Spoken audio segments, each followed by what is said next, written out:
It is the summer of 1281. Hakata Bay, off the northwestern coast of Japan's largest island, Kyushu. You are standing on a clifftop above the water. Dawn is just beginning to gray the horizon, and what you see below you is the largest invasion fleet ever assembled in the ancient world. 4,400 ships, 140,000 warriors, Chinese infantry, Mongol cavalry, Korean sailors, Persian engineers.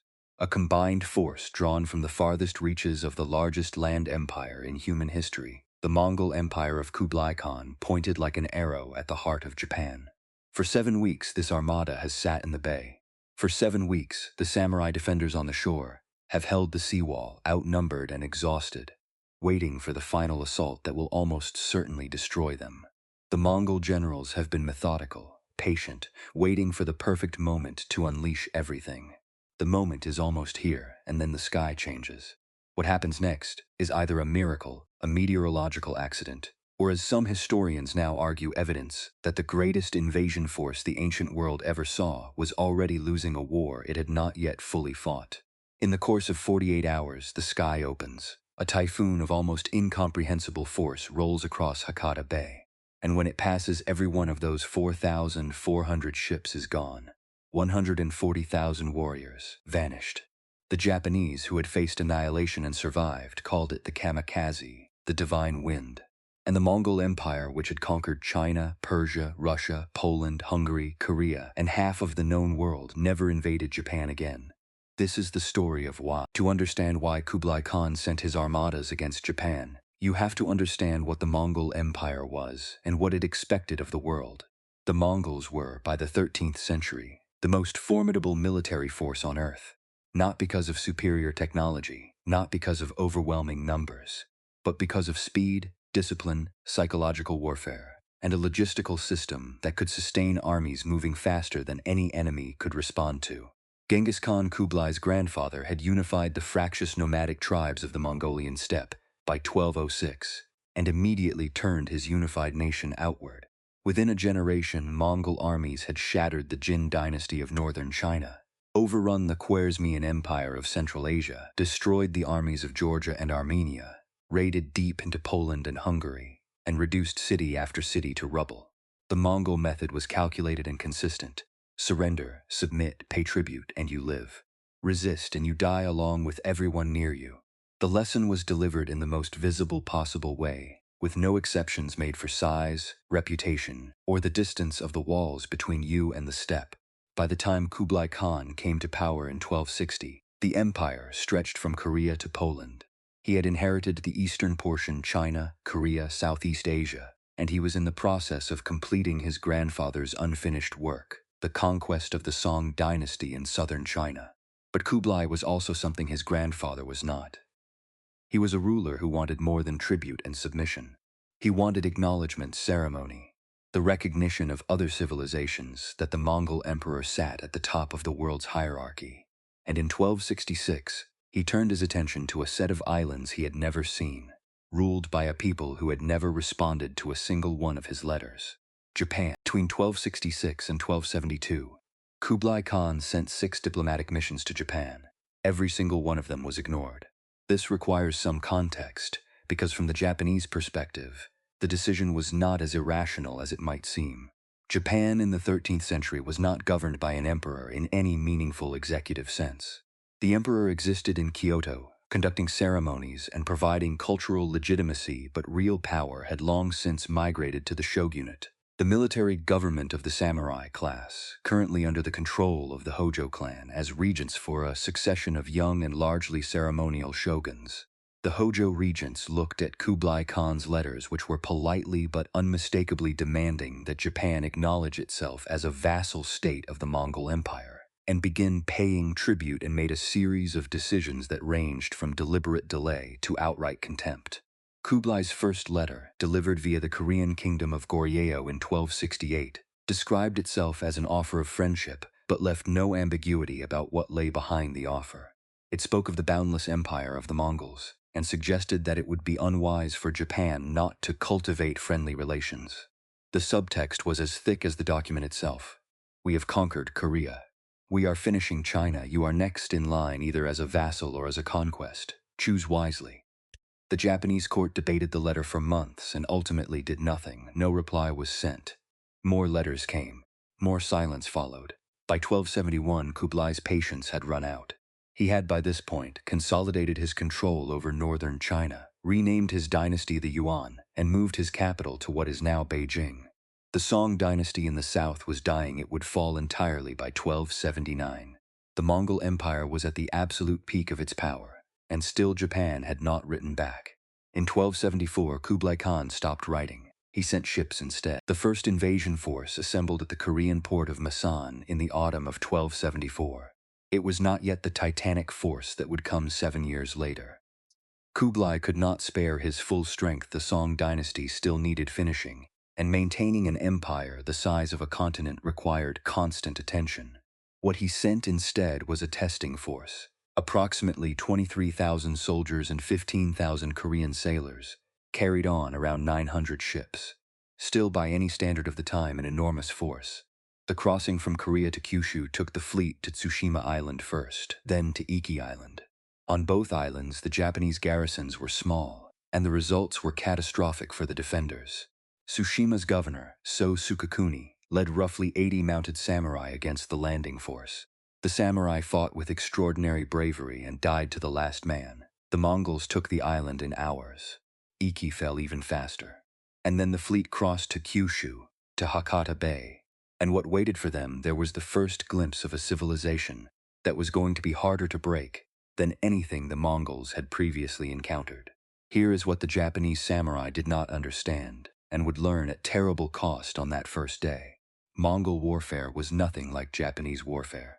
The samurai tradition was built on individual honor, challenge, and single combat. Before a major engagement, samurai would ride forward, announce their names and lineage, and call out worthy opponents to face them individually. It was ritual, it was ceremony, it was how war was supposed to work. The Mongols did not observe this ceremony. When the Japanese samurai rode forward on the beach at Hakata, announcing themselves in the traditional manner, the Mongol forces unleashed a barrage of arrows, not individual responses, but massed coordinated volleys that darkened the sky. Then came the exploding shells, terracotta bombs filled with gunpowder, shrapnel, and combustibles, hurled by catapult, detonating among the samurai horses with noise and fire, unlike anything the Japanese had ever heard. The horses panicked, the formations broke. Samurai who had trained their entire lives for single combat found themselves in the middle of a coordinated military machine that operated on entirely different principles: feigned retreat drawing pursuit, flanking movements cutting off escape, infantry and cavalry and artillery working in synchronized waves. The Japanese fell back.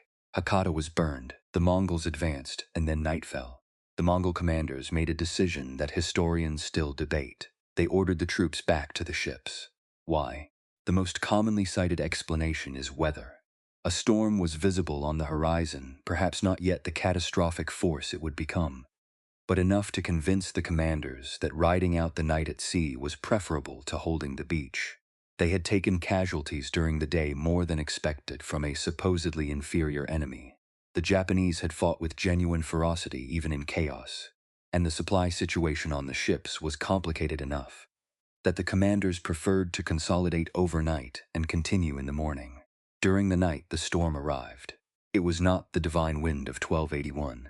It was a lesser storm, but the fleet was anchored in open water.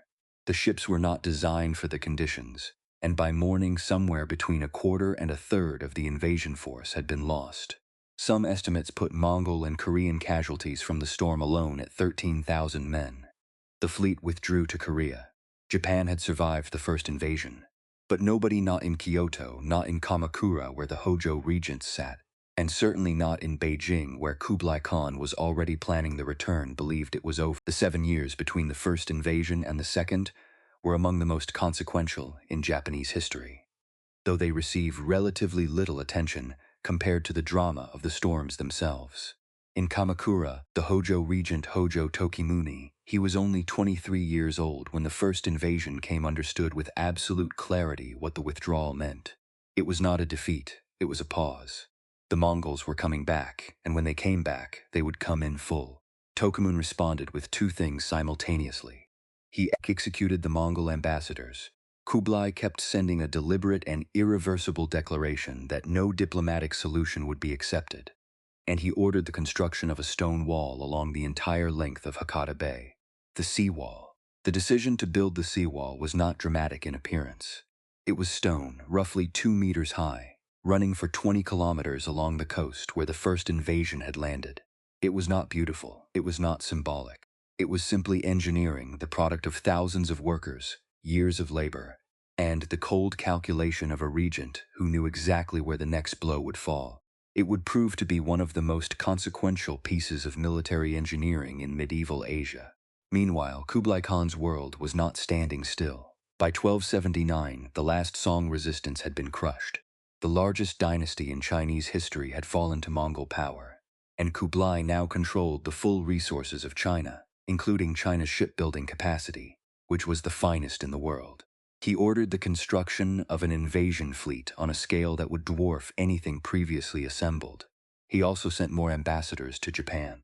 The last mission in 1279 had its members beheaded at Kamakura, their heads sent back as the reply. Kublai Khan had his answer. In 1281, the largest naval invasion force in the history of the ancient world set sail. The 1281 invasion was different from the 1274 attempt in almost every respect, beginning with its scale. Kublai organized his forces into 2 separate fleets intended to converge on Kyushu simultaneously. The Eastern Fleet departed from Korea, approximately 900 ships carrying 40,000 Mongol, Korean, and Chinese soldiers, already roughly double the size of the entire first invasion. The Southern Fleet departed from the ports of southeastern China, approximately 3,500 ships carrying 100,000 soldiers, veterans of the final campaigns against the Song dynasty, many of them battle-hardened Chinese infantry and engineers. Together, 400 ships, 140,000 warriors. The largest seaborne invasion force the world had yet seen, with the possible exception of certain legendary Persian campaigns that may be partly mythological. Nothing in Western military history until the 20th century would approach this scale. The Eastern Fleet arrived first, in mid-May of 1281, and immediately discovered that something had changed on the beaches of Hakata Bay, the seawall, where in 1274 the Mongol forces had moved relatively freely once they overwhelmed the initial defenders. They now faced a continuous stone barrier along the beach that prevented cavalry from operating effectively and required infantry assaults under fire. The Japanese samurai held the wall in rotating shifts, fighting with a ferocity born of knowing there was nowhere to fall back to the capital. Was on these islands, their families were on these islands, everything was here. The Eastern Fleet could not break through. Day after day, the assault continued.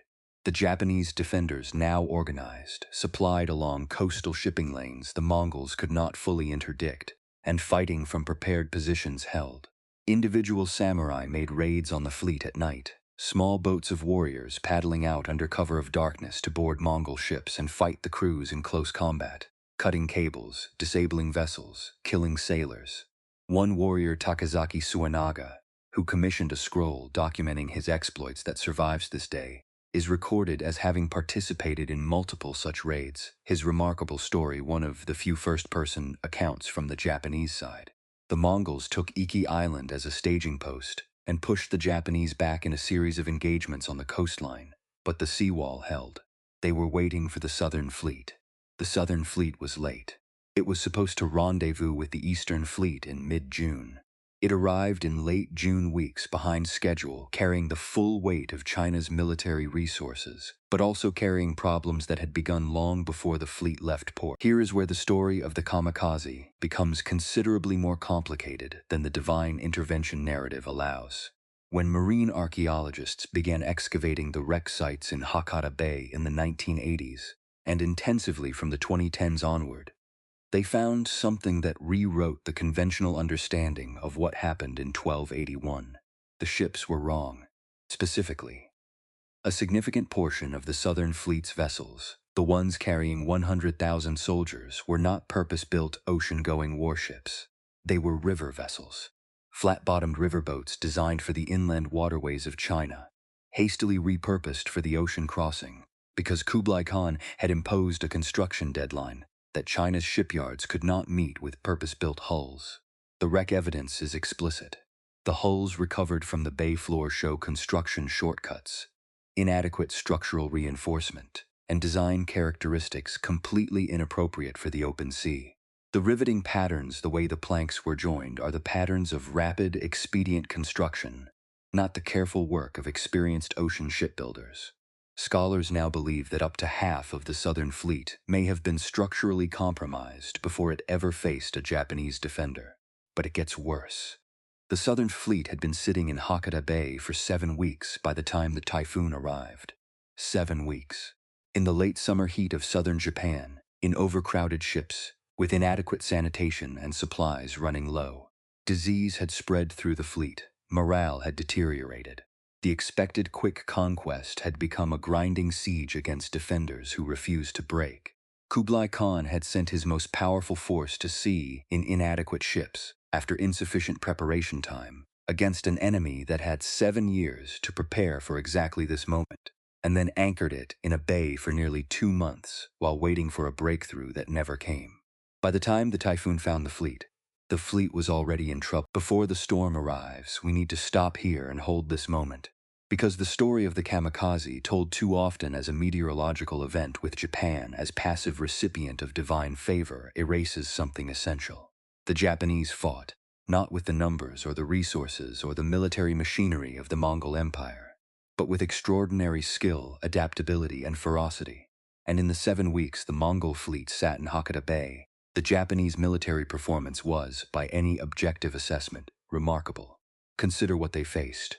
The samurai defending Kyushu were, in the aggregate, not a unified national army. They were individual domain lords and their retainers, fighting under a loose coordination structure, motivated in roughly equal measure by duty, self-interest, and the knowledge that their homes and families were directly in the path of the most powerful military force on Earth. Supply lines were improvised. Communication between domains was imperfect. There was no supreme field commander with authority over all forces. The Hojo Regency in Kamakura was hundreds of miles away. Against them stood 140,000 soldiers from a military system that had conquered half the known world. The samurai held the seawall for 7 weeks. The night raids on the fleet were particularly significant. These were not ceremonial actions. They were tactically effective operations that destroyed ships, disrupted communications between vessels, killed officers, and critically kept the Mongol commanders psychologically off balance. The raiders had to cross open water in small boats, board defended warships in darkness, fight in the confined chaos of a ship deck, and extract themselves before dawn. Many did not return. Takazaki Suenaga, the samurai who commissioned the Moko Shurai Ekatoba, the scroll depicting his exploits, participated in these raids and fought in multiple engagements against the invaders. His scroll is astonishing. A contemporary first-person account of combat against the Mongols, showing the exploding bombs, the massed arrow fire, the chaos of the beach fighting. It is almost the only visual record from the Japanese side of these events that has survived. He survived too. His story is one of insistence. He kept fighting his way to the front to prove his valor, partly from honor and partly from the very practical concern that after the war ended, samurai rewards would go to those who could demonstrate what they had done. He wanted witnesses. The Japanese did not win the Battle of Hakata Bay before the storm, but they did not lose it either, and that was by itself astonishing. In late August of 1281, the precise date varies in different sources, with August 15th and 16th most commonly cited, a typhoon made landfall on the Kyushu coast. Let us be clear about what a Western Pacific typhoon of this class actually is. A mature typhoon in this region generates sustained winds of 150 to 185 kilometers per hour, with gusts exceeding 220 kilometers per hour. The storm surge, the wall of water pushed ahead of the storm, can raise sea level by 5 to 6 meters along the coast. Wave heights in the bay would have reached 8 to 10 meters, possibly more. Rain falls not in drops but in horizontal sheets that reduce visibility to zero. Modern meteorological analysis of the 1281 event, cross-referenced with tree ring data, historical Chinese weather records, and the wreck evidence, suggests the storm was in the Category 3 to Category 4 range on the modern Saffir-Simpson scale. In Hakata Bay, with 4,400 ships anchored in water too shallow for many of them to ride out the surge, the result was predictable. The flat-bottomed river vessels of the Southern Fleet that had been structurally inadequate from construction were destroyed almost immediately. Their hulls, already compromised, simply failed under the combination of wave action and storm surge. Ships collided with each other in the chaos, anchors dragged. Vessels that might have ridden out the storm in open water were trapped by the bay's geography, driven onto shallows or onto each other. The accounts from Chinese sources, from Japanese chronicles, from Mongol imperial records converge on the same image: a bay full of wreckage.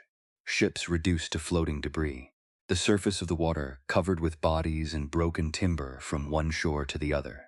Chinese sources suggest that more than 100,000 soldiers died in the storm or drowned. Some survived by reaching shore, where they were taken prisoner or killed by samurai. A smaller number escaped on surviving vessels. The fleet as an operational force ceased to exist. What survived? The archaeological record from modern excavations tells us something fascinating. The ships that held together longest were the ones built to proper ocean-going specifications. The Korean-built vessels of the Eastern Fleet show significantly better structural integrity in the wreck sites than the hastily constructed Chinese riverboats of the Southern Fleet. Construction quality was not destiny. The storm was severe enough to destroy well-built ships too, but it was a meaningful variable. The Mongols had sent an army to conquer Japan, half of it in boats that should never have left harbor. When the news reached Kublai Khan in Beijing, his response was not what you might expect from an emperor who had just lost the largest fleet in the history of the ancient world. He ordered a third invasion. Immediately, plans were drawn up. Construction was ordered. The machinery of the Yuan dynasty's military bureaucracy began to crank back into motion. Kublai Khan did not accept the judgment of storms. He accepted the judgment of generals and soldiers, and his generals and soldiers had not been defeated. They had been hit by weather. Weather was not a reason to abandon a campaign. Weather was a variable to plan around. The Japanese, for their part, had no idea whether the storm was the end or the beginning. They prayed. They built more walls. They demanded more military service from the samurai class. They waited. Between 1281 and 1294, Kublai attempted to restart the invasion planning multiple times. Resources were allocated. Shipping was commandeered from Chinese coastal trade. Korean shipyards were put back to work, and each time something stopped him. 1281, the immediate aftermath reorganizing the Yuan administration after the catastrophic loss. 1283, war in Southeast Asia. Kublai had invaded Vietnam, the kingdom of Dai Viet, and was engaged in a grinding campaign that was costing him resources he had intended for Japan. He would eventually withdraw from Vietnam after losing tens of thousands of men to a combination of guerrilla warfare, disease, and Vietnamese military ingenuity, another story with a story entirely, and another defeat that history tends to forget. A4. Another attempt at planning the Japan invasion interrupted by revolts and administrative crises in China proper. 1285, more war in Southeast Asia, more losses. 1286, the Vietnam campaigns ended in withdrawal. Kublai's health was deteriorating. He was obese, gouty, increasingly dependent on alcohol, and in the permanent grief of having lost his favorite wife, Chabi, and his designated heir, Zhenjin, within a short period. 1294, Kublai Khan died. He was 79 years old, and Japan had never fallen. His successors did not revive the invasion plan. The Yuan dynasty, which would survive until 1368, when the Ming dynasty drove the Mongols from China, never again seriously threatened Japan. The resources were not there. The will was not there. The moment had passed. The third invasion that was always about to happen never happened at all. The typhoon of 1281 did not only destroy an armada, it transformed Japan. The immediate effect was religious. The storm had arrived at precisely the moment when Japan's survival hung in the balance, when the seawall was strained, when the samurai were exhausted, when the Southern Fleet's full weight had finally been added to the Eastern Fleet's, and when total defeat seemed like a matter of days rather than an outcome to be avoided. The timing of the storm's arrival was so precisely, almost theatrically perfect, that the conclusion drawn by the Japanese religious community was essentially unanimous. The gods had intervened. The East Grand Shrine and the Hachimangu Shrine networks, both associated with divine protection of Japan, were credited with interceding. Prayers offered by the emperor in Kyoto had reached the heavens. Japan was not merely a country. It was a divine land, protected by divine forces, fundamentally different from and superior to all other nations. The term kamikaze shinfeng, literally divine wind or spirit wind, entered the vocabulary of Japanese national identity at this moment, and it never quite left. This theological reading of the storm had implications that would echo through Japanese history for 7 centuries and ultimately manifest in the most terrible and direct way possible.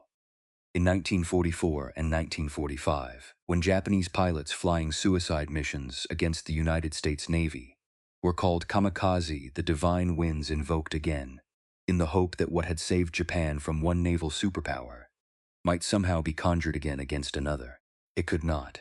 But in 1281, the religious interpretation was immediately useful to the Hojo Regency in ways that went beyond theology.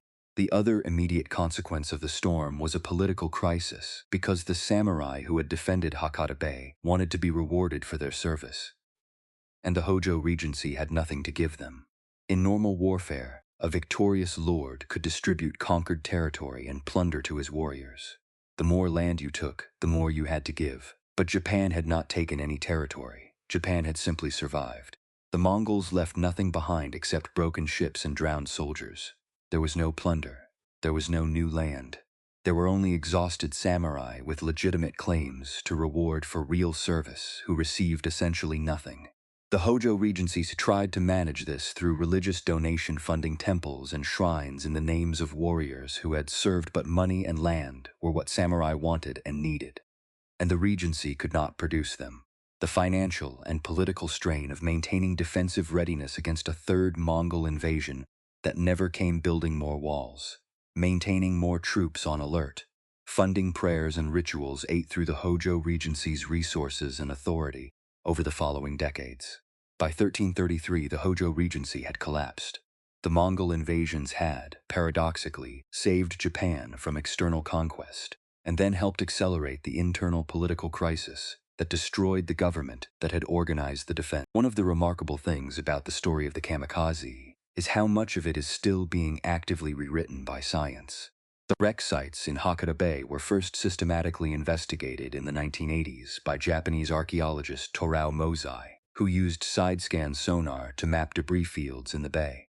The initial findings confirmed the broad outlines of the historical record. Yes, there were ships down there, but the technology of the time limited what could be learned. In the 2010s and 2020s, underwater archaeological projects using modern submersibles, high-resolution sonar, and improved excavation techniques returned to the sites and began producing detailed findings that have reshaped historians' understanding of the 1281 invasion. The most significant findings. First, the construction quality problem. As discussed earlier, the wreck analysis confirmed that many of the Southern Fleet's vessels showed the structural characteristics of rapid, expedient construction flat-bottomed river hulls with inadequate ocean-going reinforcement. The stone anchors recovered from some sites are of a type used for river anchoring, not deep-water ocean anchoring. These ships were not built to be where they were. Second, the damage patterns. The wrecks show two distinct types of destruction: storm damage consistent with the typhoon, and combat damage consistent with Japanese raids. Hulls show evidence of fire, of being boarded, of the kind of close-quarters violence that Takazaki Suenaga described in his scroll. The Mongol fleet was under attack before the storm arrived. Third, the personal evidence. The excavations have recovered personal items, bronze mirrors, eating utensils, Buddhist and Taoist religious objects, medical instruments, gaming pieces, that give a startlingly intimate portrait of the men who sailed in the fleet. Chinese soldiers, Korean sailors, Mongol warriors, all carrying the ordinary things people carry on long voyages. A doctor's medical kit, a set of chess pieces, someone's mirror. Fourth, the geography. Analysis of the wreck distribution in the bay suggests that the fleet was significantly more compressed into the bay's shallower waters than optimal anchoring would have required, consistent with the thesis that the fleet was too large for the bay, that coordination between the two separate fleets was inadequate, and that the ships were not in good defensive positions when the storm arrived. The cumulative picture that emerges from the archaeology is not of a magnificent armada struck down by heaven at the moment of imminent triumph. It is of a logistically overburdened expedition, partially staffed with ill-suited vessels, engaged in a grinding siege that was not going as planned, caught in bad anchoring conditions by a severe storm that their compromised ships could not survive. The storm did not save Japan by itself.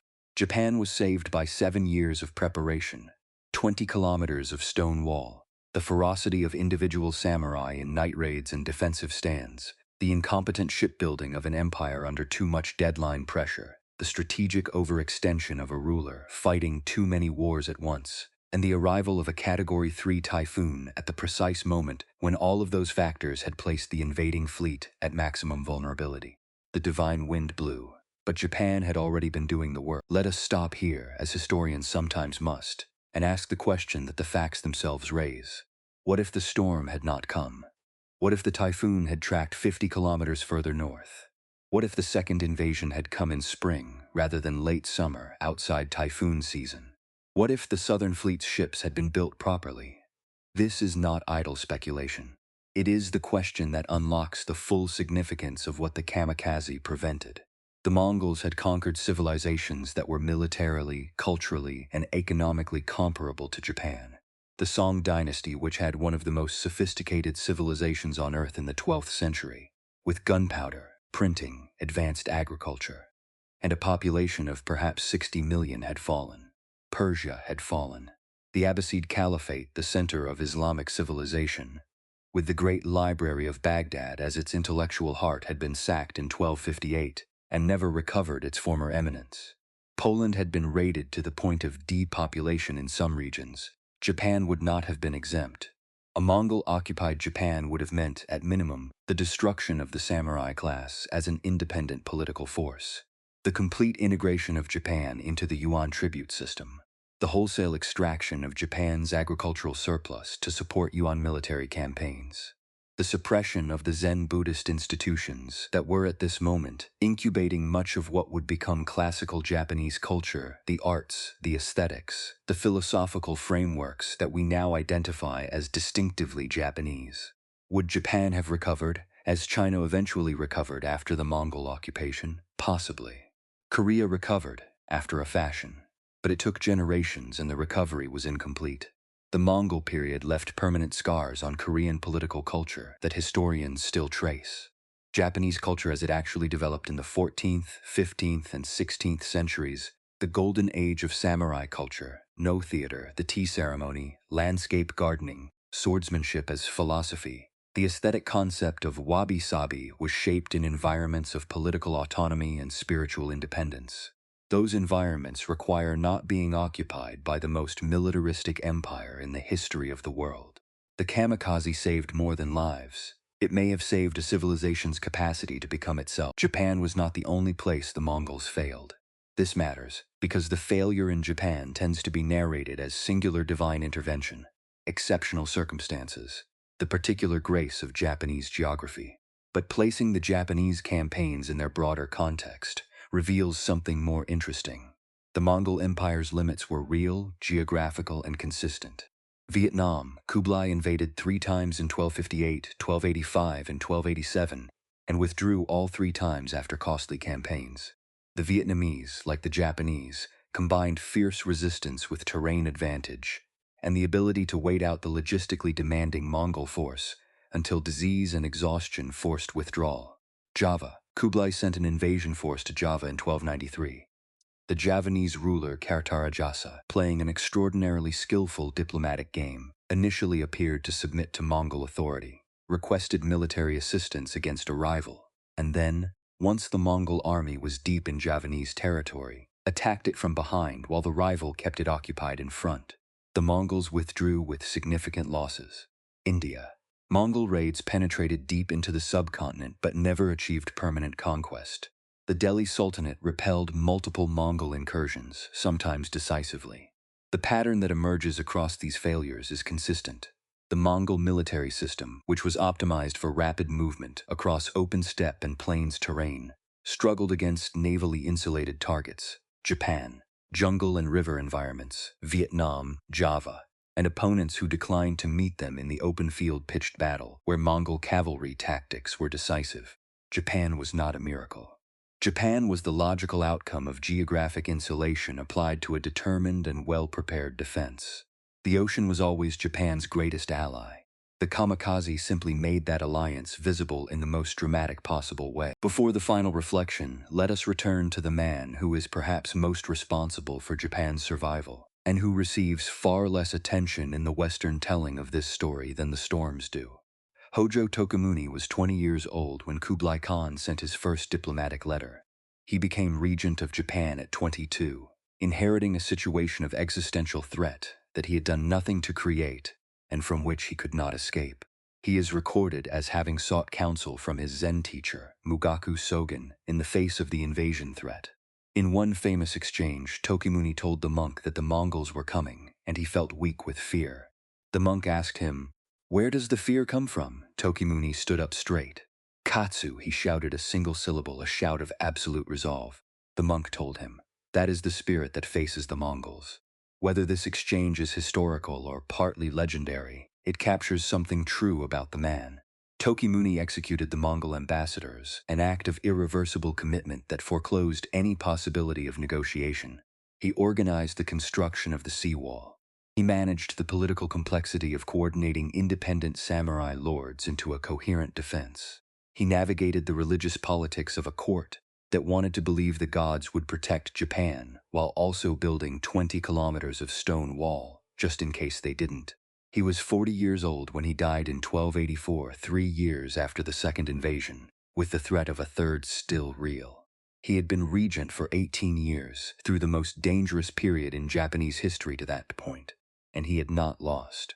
The storm gets the credit. Tokumuni deserves more. Today, Hakata Bay is calm. Container ships pass across the surface where the Armada once anchored. The city of Fukuoka, one of Japan's most dynamic modern urban centers, crowds the shore where the seawall once stood. The stone wall itself survives in fragments, uncovered in pieces over the years by construction projects and archaeological digs. Below the surface of the bay, in depths of between 10 and 25 meters, the ships are still there. 14 anchor stones have been recovered. Thousands of ceramic artifacts, bronze mirrors, weapons, personal effects, human remains.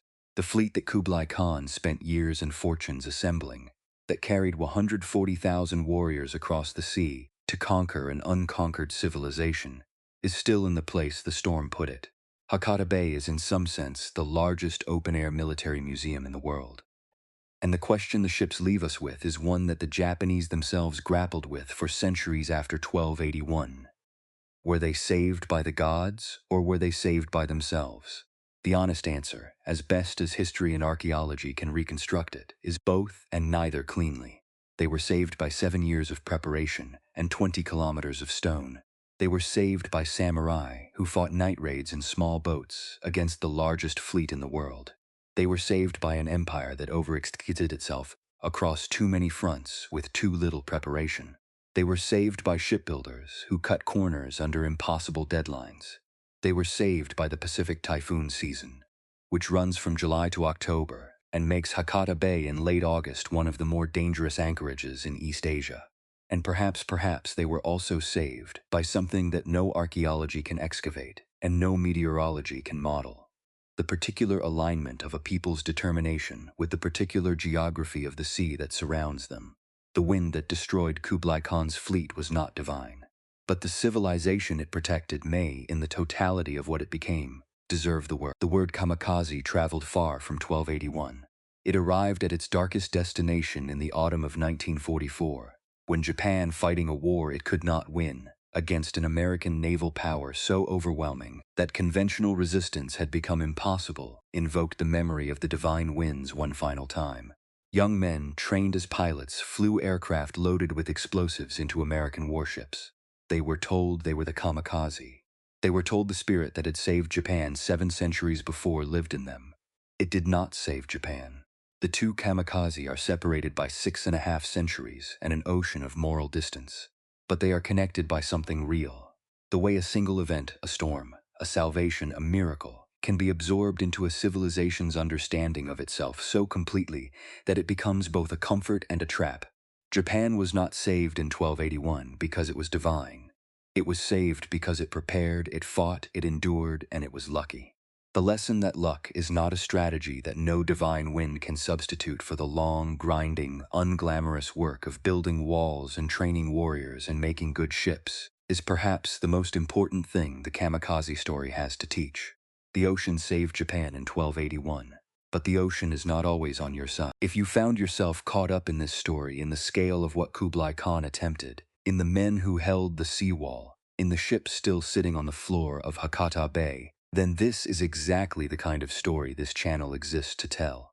History at its most cinematic is not the history that shows up in textbooks.